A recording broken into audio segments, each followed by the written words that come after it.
আজ শনিবার 23শে চৈত্র 2024 সালের 6ই এপ্রিল। মীন রাশি, মীন লগ্ন, পাইসিস সাইনের জাতক জাতিকাদের আজকের দিনটি কিন্তু এক প্রকার বেশ কাটতে চলেছে।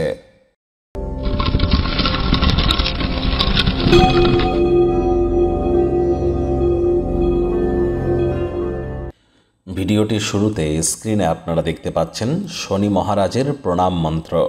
ওম নীলাঞ্জনচয় প্রক্ষং রবিসুতং মহাগ্রহম ছায়া গর্ভসম্ভুতং তং নমামি শনিশ্চরম। এটি সন্ধেবেলার সময় আজ 108 বার জপ করতে ভুলবেন না, অত্যন্ত উপকৃত হবেন। একই সাথে দিনের বেলা বৃহস্পতির নাম জপ ধ্যান আরাধনাও করুন, কারণ আজকের দিনেই কিন্তু বিকালবেলা শনি রাশি পরিবর্তন করে বৃহস্পতির নক্ষত্র পূর্ব ভাদ্রপদ নক্ষত্রে গোচর করবে, যার ফলস্বরূপ আপনাদের জীবন বহুলাংশে প্রভাবিত হতে চলেছে আগামী 6টি মাস, অর্থাৎ 2রা অক্টোবর পর্যন্ত। যার ফলস্বরূপ আপনাদের রাশির উপরে কী প্রভাব পড়বে অলরেডি ভিডিও কিন্তু চ্যানেলে আপলোড করা হয়েছে, সময় সুযোগ বুঝে দেখে বা শুনে নিতে ভুলবেন না। ভাগ্য মিটার আজ আপনাদের বলছে 8.5 আউট অফ 10, ভাগ্য আপনাদের অনুকূলেই থাকবে। সুতরাং দুর্দান্ত একটি দিন আজ আপনাদের জন্য অপেক্ষা করবে। সামনে থাকা সময় সুযোগের সদ্ব্যবহার করতে যেন ভুলবেন না। আজ আপনাদের শুভ সংখ্যা থাকছে 7, শুভ রং থাকবে সাদা।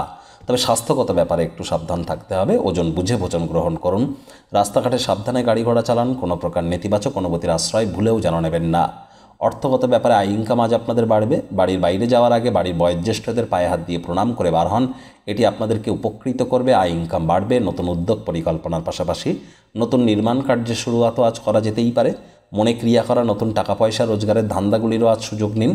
চাকরিজীবী যারা আছেন তাদের অফিসের পরিবেশ এক প্রকার বেশ, বস কলিগদের সাথে ভাব ভালোবাসা বাড়বে। কর্মে গতি অনুভব করবেন। নিজের মেধা দক্ষতা ট্যালেন্টের দৌলতে প্রশংসার পাত্রপাত্রীও আপনারা হতে চলেছেন। রাজনীতিবিদ যারা আছেন জনসংযোগ বৃদ্ধি করুন, সমাজে পপুলারিটিও ইনক্রিজ করবে। শিক্ষার্থী বিদ্যার্থীরা যে কোনো প্রকার পরীক্ষা প্রতিযোগিতায় অংশগ্রহণ করলে অবশ্যই সফল হবেন। উচ্চশিক্ষার জন্য যারা বিদেশ যাত্রার কথা ভাবছিলেন, ভাগ্যদেবীও আজ আপনাদের পক্ষেই আছেন। আজ আপনাদের সন্তান সন্ততি থেকে থাকলে তারা তাদের কৃতিত্বের দ্বারা আপনাদেরকে গর্বিত অনুভব করাবে। প্রেমিক প্রেমিকা, স্বামী স্ত্রী উভয়ের ক্ষেত্রেই বলবো, ফুল ফুটুক আর না ফুটুক, আজ আপনাদের প্রেমের বাগানে বসন্ত। দিনটিকে যতটা সম্ভব রোম্যান্টিক করে তোলা যায় সেই প্রচেষ্টাই আপনাদের করা উচিত। অবিবাহিতদের বিবাহের যোগ পরিলক্ষিত হচ্ছে। যারা প্রেমে পড়েননি তাদের অনেকের ক্ষেত্রে লাভ অ্যাট ফার্স্ট সাইট, অর্থাৎ প্রথম দর্শনেই আজ কিন্তু আপনি কারোর প্রেমে পড়ে যেতে পারেন। পরিবার পরিজন নিকটে স্থানীয় ব্যক্তিবর্গদের সাথেও ভাব ভালোবাসা বাড়বে। পরিবারের প্রতি সকল প্রকার দায়িত্ব সঠিক সময়ের মধ্যে সুনিপুণভাবে আপনারা পালন করতে চলেছেন। শত্রুপক্ষ বিরোধী পক্ষ একটু হলেও শক্তিশালী থাকছে, এ বিষয়ে সজাগ থাকুন।